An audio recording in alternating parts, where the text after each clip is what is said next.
Souvent, des parents achètent des appartements pour y loger leurs enfants.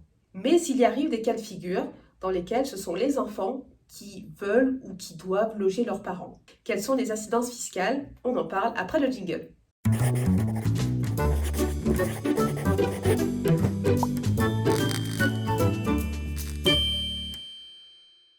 Bonjour à tous, on se retrouve dans une nouvelle vidéo. Aujourd'hui, on va parler du fait de mettre à disposition un appartement, un bien locatif pour son parent, pour le loger et l'aider, ou parce que tu es obligé de le faire. Quelles sont les incidences fiscales pour toi? Lorsqu'un enfant souhaite loger son parent, il peut le faire soit dans le cadre de la location classique, lue ou meublée, soit dans le cadre d'une mise à disposition gratuite du logement. Quelles sont les différences d'un point de vue fiscal? On va commencer par la location classique. Dans ce cas-là, tu vas rédiger un bail de location nu ou meublé et après avoir déduit l'ensemble des charges, on parle de l'assurance propriétaire non occupant, de la taxe foncière, des charges de copropriété, des intérêts d'emprunt et assurance s'il y a un crédit. On va également parler de l'amortissement dans le cadre de la location meublée. Après avoir déduit l'ensemble de ces charges, eh bien les loyers nets de charges vont être imposés à l'impôt sur le revenu, plus les prélèvements sociaux.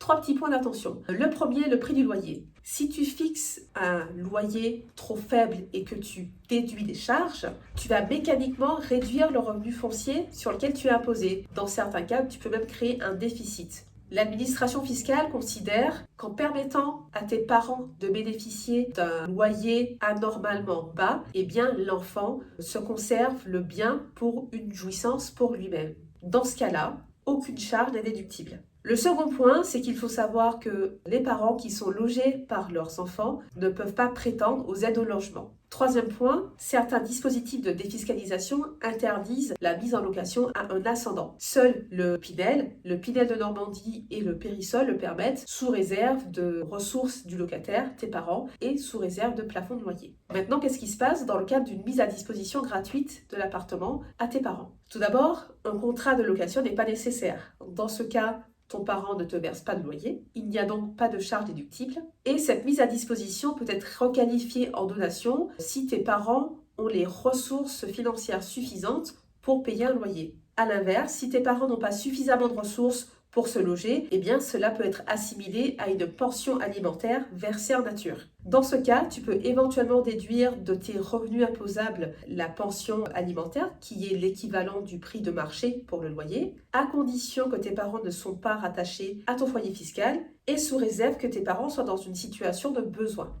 L'administration fiscale peut te demander de justifier de cette mise à disposition gratuite du logement à tes parents. Parallèlement, tes parents devront indiquer percevoir une pension alimentaire. Dans ce cas de figure également, tes parents ne sont pas éligibles aux aides au logement et ton logement ne doit pas être soumis à un régime de défiscalisation, même dans le cadre du Pinel, tout simplement parce que les régimes de défiscalisation n'autorisent pas la mise à disposition gratuite des logements. Tu risques de perdre ta réduction d'impôt. Maintenant qu'on a posé les bases, tu dois certainement te demander s'il vaut mieux louer de manière classique et déduire des charges, ou mettre à disposition gratuite et déduire une pension alimentaire? Eh bien la réponse, ça dépend tout simplement de ta situation, il faut poser des chiffres. On prend la situation de Max qui loue un appartement 500 € par mois et puisqu'il a peu de charges, eh bien il va choisir le régime microfoncier et bénéficier d'un abattement de 30% sur l'ensemble des loyers perçus. Il déclare donc des revenus fonciers imposables de 4 200 €. Max est sur une tranche marginale d'impôt de 41%. Donc la fiscalité qu'il va payer sur ces 4 200 € de revenus fonciers imposables, ça va être sa tranche marginale d'impôt, 41%, plus les prélèvements sociaux, 17,2%. Au global, il est imposé sur 58,2%, ce qui représente 2 444 € d'impôt. Son gain net d'impôt, c'est tout simplement 6 000 € de recettes locatives, moins 2 444 € d'impôt, ce qui donne 3 556 €. Il se trouve que la mère de Max n'a malheureusement plus les moyens de se loger, alors pour l'aider, son fils décide de la loger gratuitement dans cet appartement. Du coup, il n'a plus de loyer, manque à gagner pour lui 6 000 € qu'il va pouvoir déduire en pension alimentaire de son revenu imposable. En déduisant 6 000 € au titre d'une pension alimentaire, eh bien Max va pouvoir réaliser une économie fiscale de 2 460 €. Son manque à gagner, eh bien ce n'est plus 6 000 €, mais c'est plutôt 3 450 € en déduisant de son revenu locatif son économie fiscale.